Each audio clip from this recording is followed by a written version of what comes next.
Dans son dernier livre Le procès Bousquet, Haute Cour de justice 20 au 23 juin 1949, Robert Badinter donne des éléments importants sur le procès Bousquet, mais omet les relations entre Bousquet et Mitterrand. Robert Badinter est infatigable. À l'âge canonique de 94 ans, l'ancien garde des Sceaux de François Mitterrand publie un nouveau livre, intitulé Le procès Bousquet. Haute Cour de justice 20 à 23 juin 1949. Selon son auteur, ce livre constitué des comptes rendus sténographiques du procès de l'ancien directeur de la police de Vichy pose la question suivante: au-delà de l'intérêt historique que présente ce déni de justice, demeure une question essentielle: comment la Haute Cour a-t-elle pu acquitter René Bousquet et lui délivrer un véritable brevet de résistance?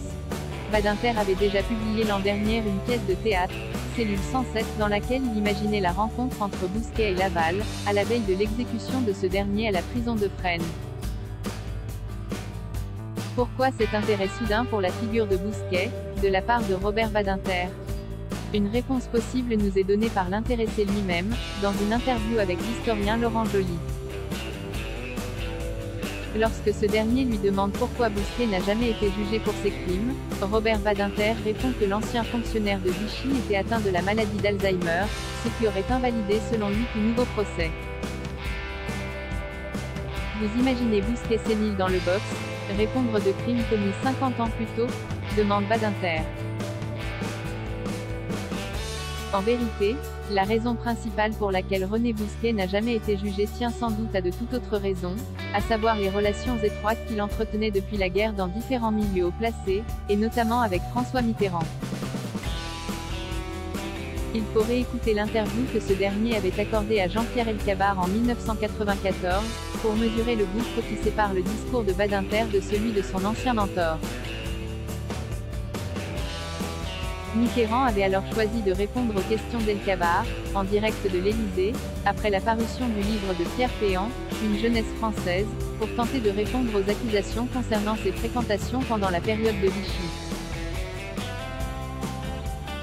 Quand Elkabbach interroge Mitterrand sur l'aveuglement de tous ceux qui ont fréquenté Bousquet après la guerre, et lui fait remarquer que, moralement, vous ne pouvez pas l'acquitter, le président de la République a cette réponse étonnante: aveugle sur quoi? Mais de quoi me parlez-vous? Ils sont en face d'un homme qui a été acquitté par la Haute Cour de justice. Mitterrand s'en tient donc à la version bien commode d'un Bousquet innocenté, bien sous tout rapport, dont personne ne pouvait alors soupçonner les crimes. Ce qui n'empêche pas son ministre de la Justice de l'époque de dénoncer aujourd'hui la parodie de justice, et le scandale judiciaire, du procès de 1949. Robert Badinter, qui a gardé toute sa tête, semble pourtant avoir la mémoire sélective quand il est question de François Mitterrand. Face à l'historien Laurent Joly, il se lance ainsi dans une diatribe dirigée contre les manifestants qui avaient hué François Mitterrand, lors de la commémoration du Belleville, en juillet 1993. C'était honteux, s'exclame Badinter, en repensant 30 ans plus tard à sa fameuse colère d'alors, dont les images avaient fait le buzz.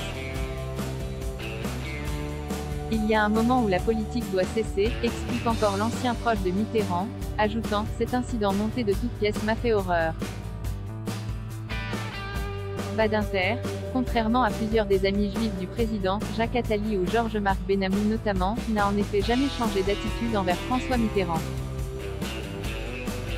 Comme celui-ci à l'égard de Bousquet, il est fidèle en amitié. Le livre qu'il vient de publier est sans doute une pièce importante à verser au dossier de l'affaire Bousquet. Mais il ne nous apprendra rien des relations entre Bousquet et Mitterrand ni de l'admiration que Badinter voue encore à ce dernier. Le procès Bousquet, Haute Cour de justice 20 au 23 juin 1949, Robert Badinter, accent aigu D. Fayard, 512p. 25 €. Le procès Bousquet, Haute Cour de justice 20 au 23 juin 1949 Price, 25 € 13 UZ et New Available from 17 € et 14 centimes Theatre Price, 23 € 30 UZ et New Available from 7 € et 55 centimes Le Mur des Comptes Price, 18 € et 90 centimes 34 UZ et New Available from 1 € et 64 centimes Un avocat général s'est échappé Price, 17 € et 20 centimes 20 UZ et New Available from 4 € libre propos d'un inclassable Price, 12,50 €. This used est new available from 9,49 €. 1. J'ajoute pour être complet que je me trouvais moi-même en première ligne parmi les manifestants.